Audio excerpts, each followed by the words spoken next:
Uh, His Excellency,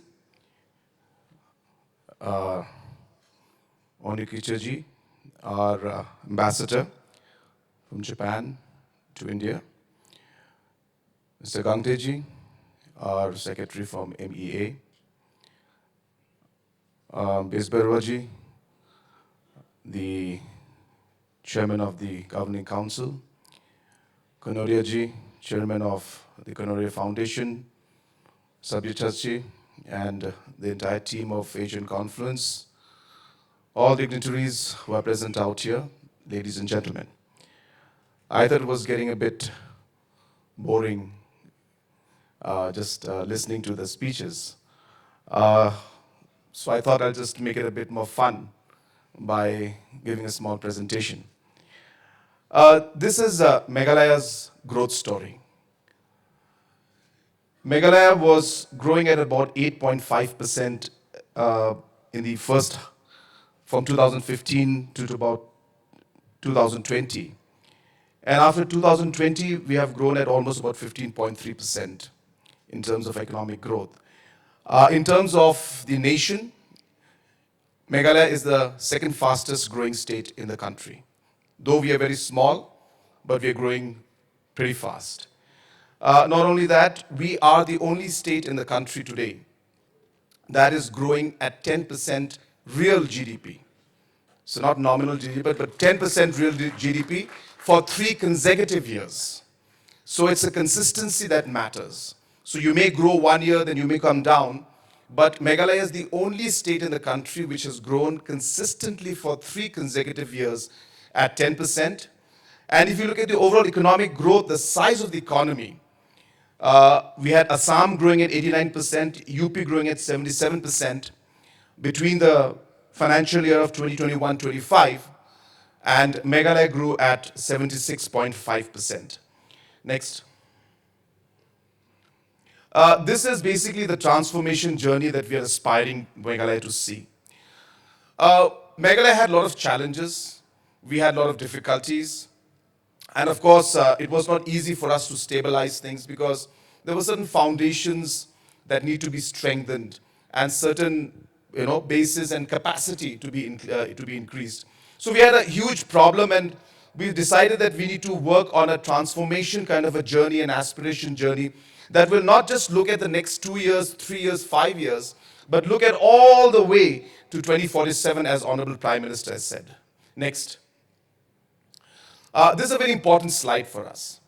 Now, when we believe that we have an economic target, where we want to move forward in terms of an economic goal, we realize that it cannot be just a goal that is a number of, say, GDP, doubling the GDP or making it certain $1 billion. You need to actually have a detailed breakup of how you're going to work and move forward as a state in every sector, and what is going to be the contribution of every sector in how the economy will grow and how will the number of jobs and employment be created for our people. And that's why we divided it into this vision that we had.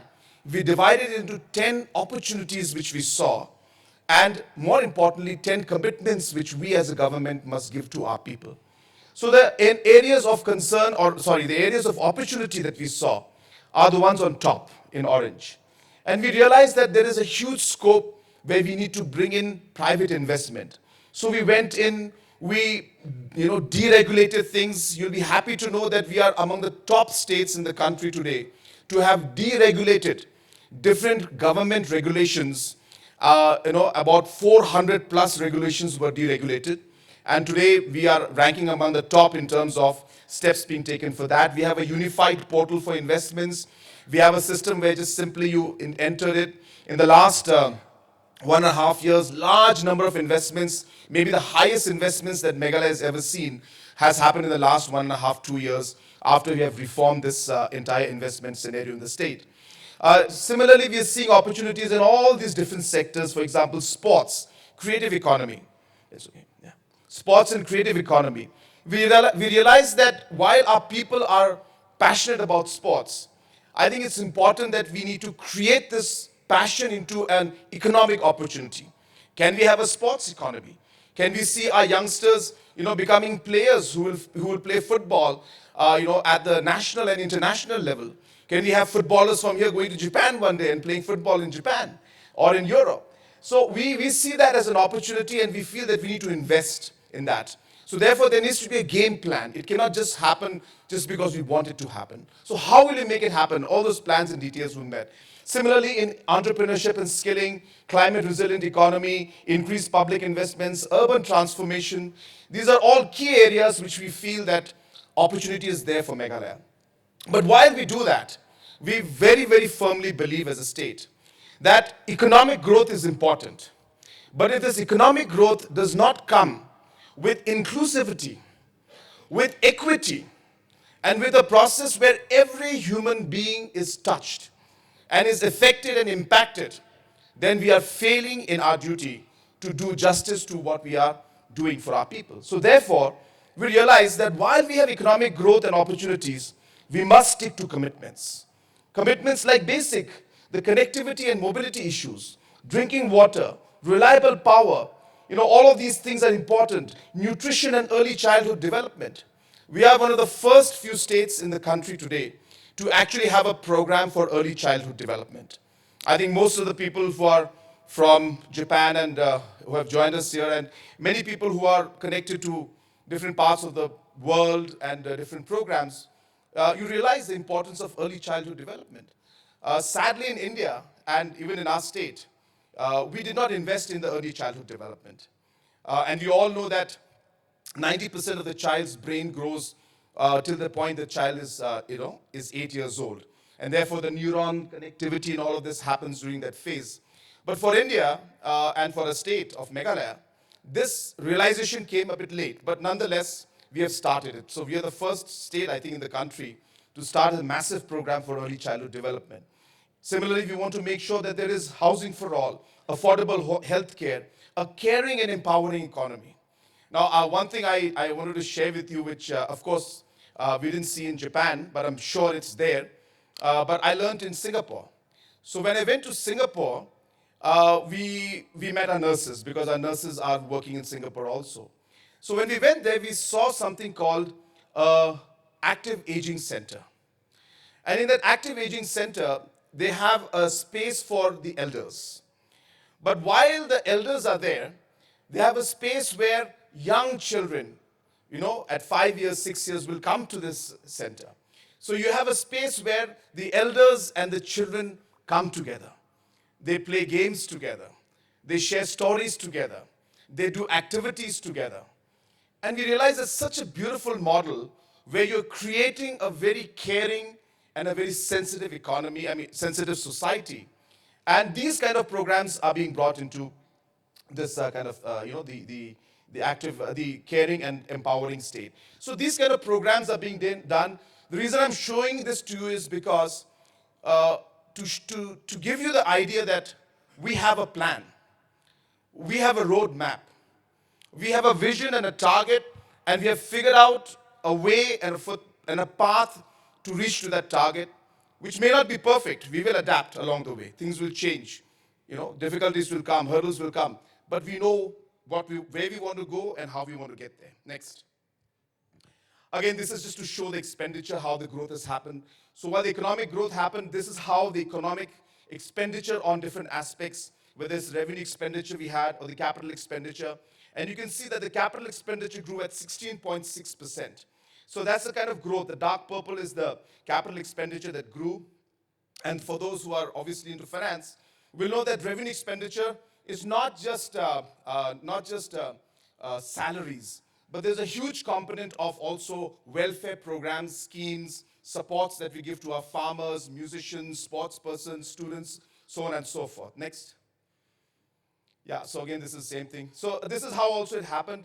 So we started many programs. So when we came in 2018, so now this is the 8th year of our government. We'll be completing 8 years, in fact, on the 6th of March. So that's this 8-year journey we have had. So we have done many programs that it's ensured that many schemes, many welfare schemes, many programs that targeted farmers, that targeted the youth, that targeted students, musicians, sports persons. All these kind of programs were done. And today, our programs are affecting, lakhs and lakhs and hundreds and thousands of people. Next. That's fine. These are just numbers. You can show me the, you can show me the pictures of the the projects. I just want to show some of the projects like the Secretariat and, uh, sorry, I'm just going to bore you with some pictures and all that stuff. Yeah, just leave that. This is a nice one. Just to share with you, I don't know if any finance minister does this, but this was my reply yesterday to the budget. So while I was replying, it was a presentation actually I was giving. So I presented the whole budget and everything. These are just some pictures. Yeah, keep going. Yeah, this is a fun one. Yeah, we can go back. Yeah, this is a great one. So you know that we love music, right? So Meghalaya loves music, and Meghalaya's people will love music. I love music. That could be me playing the guitar right there. But anyway, my point is, we realize that our kids are passionate about music, and so we come out with a program where we support artists to do busking. So they are playing in the, in tourist locations, they're playing in the market area in different locations. And government of Meghalaya is paying them for doing that because we believe that we must encourage them. And today we are so happy to see that our artists today are being taken to Hard Rock Cafe throughout the country and they're performing. Next. This is again another thing which I want to show you that we realize that while we are moving forward as a state, we need to look at ourselves trying to breach that ceiling of being looked at as a state or a nation that just does average stuff. We want to go beyond that, and therefore today, if you look at some of the projects, and these are all projects that are going on right now as we speak. These have been tendered out, work construction is going on. This is going to be the longest cantilever skywalk in the country. This is going to be an experiential center where we're going to promote our heritage. This is going to be maybe one of the few, or I think only, rain museum in one of the heaviest rainfall areas in the world called Mawsonram.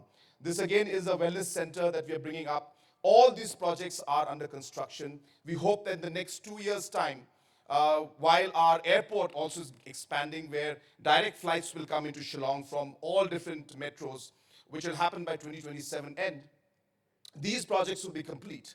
And therefore, all of these pieces of the puzzle or this picture that we're trying to create of Meghalaya will all fit into a final, a picture. This again is a very big project which we're doing in Sora, which is Cherrapunji. And this again, the funds have been sanctioned. Tender process is going on. We expect this to happen within the next 2 to 3 years. Next. This is a great one. This is going to be the second, tallest towers or a kind of a structure in India after the Statue of Liberty, Statue of Unity. So it's a 123-meter monolith towers. As you know, monoliths are part of our culture, the Khasi tradition, Khasi culture. So these are going to be, lifts are going to be there inside. You can actually go up. And there's going to be a glass circular on top which you can walk on. And this is going to be like one of the most iconic projects that we as a state are doing. And this is going to be, of course, in the new Shillong area. Next. This is fine. We are hosting the national games next year. This, of course, was I just brought this presentation on the spot. This is a presentation I wasn't preparing for this crowd, but yeah. Okay, this is a great one. So this is the largest football stadium in the country. Largest dedicated football stadium in the country. This will have 40,000 capacity. As you all know that Meghalaya, unlike the rest of the country, which is very cricket focused, so am I, but Meghalaya is football centric. So everybody here loves football. People love music. That's how our culture is. And therefore we realized that and we said that, well, then we will make Meghalaya and Shillong into the football capital of the country. If anybody thinks about football, well, it's going to be here in Meghalaya. If you want to have the finals of whichever biggest tournament you're going to have in the country, well, you're going to have it in Shillong. So we said we're going to make that arena and that space to ensure that we have the biggest football stadium in the country so that we will be able to go towards that goal and target of ours to become the football capital of the country. Next. These are again infrastructures going on in different parts, all being implemented as we speak. This is going to be inaugurated maybe next month. This has already been done. Here, the second part is going to be inaugurated. This is again going to have a Olympic size thing. This is we're preparing for the national games, basically. That's next year. So all of this is going on as we speak. Next. Yeah, that's okay. This is fine. Next. Yeah, this is a good one too. Just to share with you that obviously we realize that the work should be spread all across. So we have some administrative buildings coming up in my constituency. And again, this is a convention center in my constituency. And this is going to be a big unity mall, Government of India funded. But this is going to come up in Shillong. And this is also some of the beautification work we're planning to do in Shillong. I mean, planning to mean it's going on right now. We expect the work to be completed in about a year's time. Next. Yeah, so the IT park, we have the second phase of the IT park. A lot of you may know, may not know, but IT is again a very big thing that we are doing. And of course, it's not at the scale of what's happening in Jagi Road in terms of the chip manufacturing that's going to happen there. But we are playing our part and we are laying the foundations to be there, to be able to support this entire ecosystem that's going to develop and this, which is going to be required for the entire area to develop as a technology hub. So we want to be part of that story. We want to be part of that process. And therefore, we realize that we need to prepare in terms of the infrastructure that we require out here, as well as the manpower. So all of these things are being planned. There's not enough time for me to show all of that, but all of these things are happening. So the skilling, which was mentioned earlier by so many speakers earlier. So we are doing all of this. Next. Yeah, this is our new secretariat. You can just go back. This is fun. This is nice. So this is just to show you the new secretariat building is coming up, which we are going to shift the entire administration to this place. About 35-40% work is already completed of the civil work.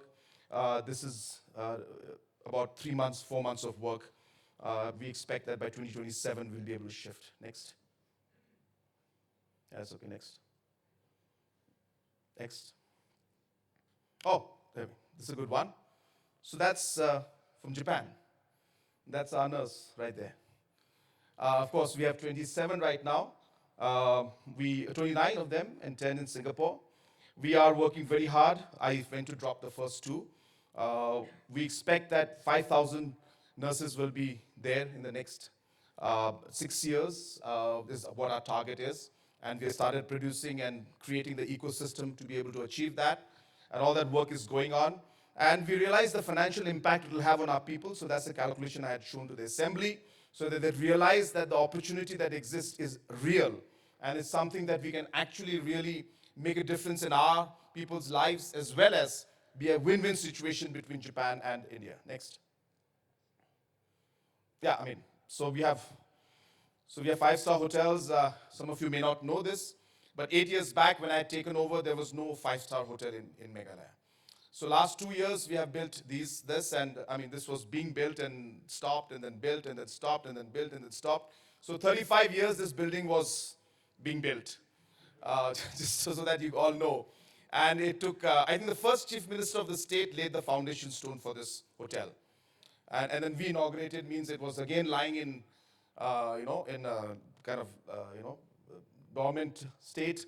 So we managed to finish this and get this done. So therefore, the designs and the rooms, some people complain. But I said, well, that was a design 35 years back. So I just got what there was already and I completed it. So like that, we completed the Marriott. But again, I'm happy to inform you that already we have signed the agreements for PPP projects for 4 more 5-star hotels. And another 4 more will be signed within the next 2 months' time. So we expect that by the time we have the airport ready, by the time we have all the other infrastructures ready, we will have roughly about 10 5-stars here. And more importantly, we are not just relying on the 5-star hotels, which of course is very important.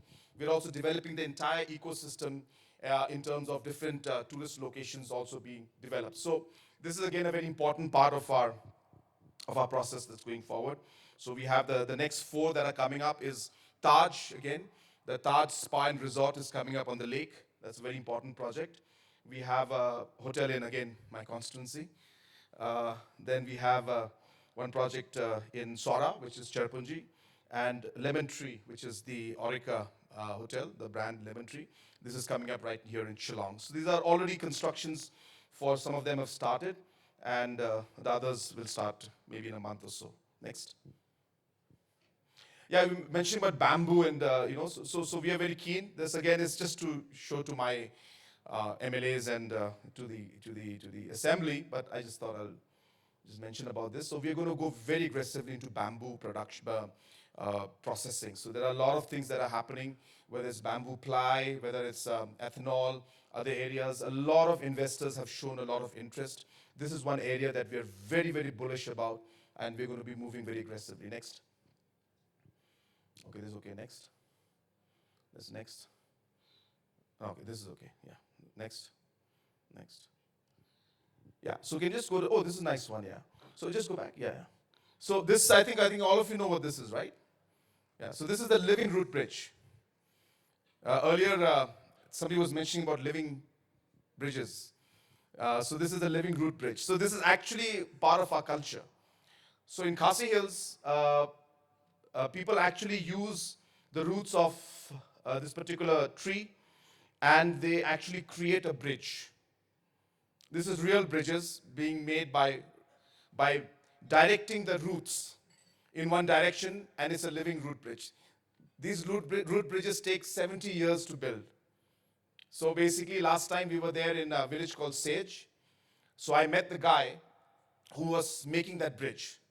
He started making that bridge when he was 10 years old. And today he's 70. And he's still making that bridge. And when I saw him talk about that bridge, I mean, I could see tears in his eyes. Because it was the way he was looking at it and saying that this is my work of my lifetime. That's how amazing the story of a living root bridge is. And I'm so happy that that fellow who was there, Mr. War, he has also got the Padma Shri. So that was a great thing, and we're very happy that that moved forward. And you'll be happy to know that Government of India has sent its nomination for the UNESCO World Heritage Site. And as you know, there's only one nomination that goes from every country. So from India, the Living Root Bridge is the nomination this year. Next. I think that's it. Okay, so can you just go to the Japan one? So I'm going to go last. I swear, I'm not going to bore you anymore. This is the last one. Okay, this is the one with Japan. So since our ambassador had been mentioning about the different things we've done in, so this is the trip we made to Japan. So the prefecture of Miyagi was where we had gone and started to connect, because that is the direction we got from the ambassador, Indian ambassador at that time, Mr. C.B. George. And after discussion, we had made a plan and we went to Miyagi, and I'll tell you why we went to Miyagi. Next. Next. It's okay. Next. Next. Next. Next. Next. Next. More. No. Where's that? No, go back. Back. One more. Yeah, that one. Yeah, this one. So this is where it started. So there's a company called Yats Corporation. It's from Miyagi. And they have a technology for shiitake mushroom. So about 6 years back, we tied up with the Yats Corporation, and we sent our farmers and our officials to get trained in Miyagi, in Yats Corporation. The people from Yats Corporation came to Shillong, trained our people, saw what we have. We invested, and about 350 million yen or 20 crores of worth of equipment was bought by Meghalaya from Yats Corporation. And those are machines that were put in right there. The picture is not there, but I hope they should have shown. Anyway, so the machines are inside there. And now we're going to make the shiitake blocks. So as you know, mushroom grows on, wood blocks. So it's either wood, or the technology that Japan has developed is they take sawdust and they compress it. And there's some technology which I don't know, which then ultimately leads to more productivity in the mushroom. So if you grow it in the normal process, you get 1 cycle or 2 cycles in a year. Whereas if you use this technology, you get 4 cycles in a year. So therefore, 4 times double the production for the farmer. And obviously, it's much easier and much safer and the quality is better. So these machines have been installed. We are now manufacturing the logs. We have given it to farmers. The production has started. And this is the story of our relationship and our partnership with Miyagi and with Japan. So what I'm trying to tell you is that it's not that we're just having this conference today just for the sake of having an event. This is really part of our plan. We have been investing in this entire process of working with Japan. We were very clear from day one that we need to be very clear of our plan in terms of our partnership. Things don't happen in one day or 1 year, you know. So we expect that we're going to meet today and there's going to be MOU signed tomorrow and day after tomorrow the project is going to start. It doesn't work like that. You need to build trust. You need to build comfort. You need to build relationship. You need to have a plan on how you're going to move forward. And sometimes those plans will go down, sometimes it will go up, but we know that we will continue to work together. And I think that's really the message that we want to give to you, that this has been going on for 6 years now, and we are so happy that finally our farmers are getting the benefit, and we are seeing this production happening. About 1,000 farmers have been engaged. And in fact, these are products that are real products, shiitake mushroom grown with the help of Japanese technology. Next. Okay, that's me, but yeah, looking quite bad. Just ignore that. But yeah, so we went and saw some of the machines that were there. They forced me to do that thumbs up thing. This is one of the strawberry plantations we went to. And we were trying, and we are still trying to convince Government of India. Mr. Gante can help us in that. We want to get the seeds from Japan for the variety or of the strawberries. We are really focusing on strawberry. And we have spoken to some people, and we are very hopeful that apart from the seeds, the plants, the technology also is something that we are looking forward to bring. So we want to bring the technology of how, so this production unit was showing us how they manage the strawberry plantation in different extreme climate conditions, and it was really amazing to see how the entirely climate controlled, all covered up and stuff. So this was very exciting. Next. Oh, these are the nurses. These are all our girls who are working in Japan. Some of them. So you can see they're in different locations in Tokyo, in Osaka, in Hyogo, in Hiroshima. So all of them are there. There were 29 of them now. And I was telling them that I'm looking forward to the day when we'll be able to celebrate Meghalaya Day one day in Tokyo, in Japan also, that we'll have enough numbers of people there so we can celebrate Meghalaya Day. So this is just some of the names, but obviously we are looking forward to many. The problem is starting. So what happened in the beginning, there was trust deficit. The parents were scared, is it real? What will happen to my daughter when she'll go there if nobody's there to take care of her? Who's going to pay for it? So we face a lot of problems. So government had to come in and we say, we will pay. CM will go and make sure that they're okay. We will help you in getting the passports. You don't have to worry. We will be there to take care and when the first time, the first group of nurses went there, and I was there myself to take them, take them as they were there, but I was there about a month or so when they were there, and send the pictures to the people out here. That's when everything changed. And people were like, this is real. It's really happening. And today, as I said, the nurses are sending back money to their families. The families are poor. Some of these girls, in fact, one of the girls, I can't see if she's there or not. So, yeah, anyway, she's not there. She's never been out of Riboy. Riboy is, the Nongpo area, Riboy. She's never been out of there. She's never gone to Guwahati in her life. She's never gone to Shillong. She may have come. So, not going to Guwahati means rest is like, really far. So, she went straight from there to the training center in Bangalore, of course. Then from there, she went straight to Japan. And that's the kind of exposure they got, and that's the kind of background that they came from. And today, they're working in Japan. So it's a really, a satisfying moment for me to see this kind of things that are happening.